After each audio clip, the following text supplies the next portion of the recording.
కూటమి ప్రభుత్వం ఏర్పడిన ఏడాది అని ఆంధ్రప్రదేశ్లో సుపరిపాలన పండుగలు చేసుకోవాలని జనసేన పార్టీ పట్టణ అధ్యక్షుడు రాజారెడ్డి పిలుపునిచ్చారు.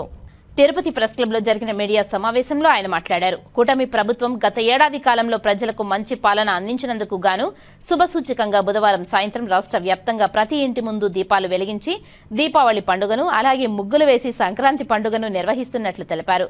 కూటమి ప్రభుత్వం అద్భుతమైన పాలనను చూసి ఓర్వలేక వైసీపీ నాయకులు వెన్నుపోటు దినం ప్రకటించారని ఆయన ఎద్దేవా చేశారు.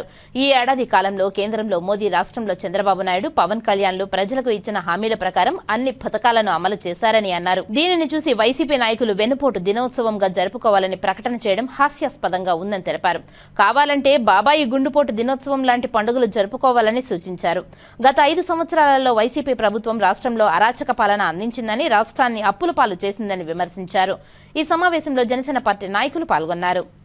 అటు చంద్రబాబు నాయుడు గారు, ఇటు పవన్ కళ్యాణ్ గారు రాష్ట్రాన్ని ఏ విధంగా చక్కదిద్దాలి, ఇచ్చిన హామీలన్నీ కూడా ఏ విధంగా మనం ప్రజలకి చేరువేయాలని చెప్పని ప్రతిరోజు ప్రతి నిమిషం ఆలోచిస్తూనే ఆ ఇచ్చిన మాట పైన నిలబడి ప్రతి ఒక్క హామీలు కూడా ఒక్కొక్కటిగా నెరవేరుస్తూ వస్తున్నారు. దీన్ని చూసి ఓర్వలేకపోయిన వైసీపీ పార్టీ 4వ తారీఖు వెన్నుపోటు దినంగా ప్రకటిస్తోందంట. గత 5 ఏళ్లలో లిక్కర్ స్కామ్, ల్యాండ్ అన్ని స్కామ్ చేసి రాష్ట్రాన్ని అధోగతి పాలు చేసిన మీరు వెన్నుపోటు దినం చేసుకోవడానికి కొద్దిగా మీకు సిగ్గు ఉండాలి.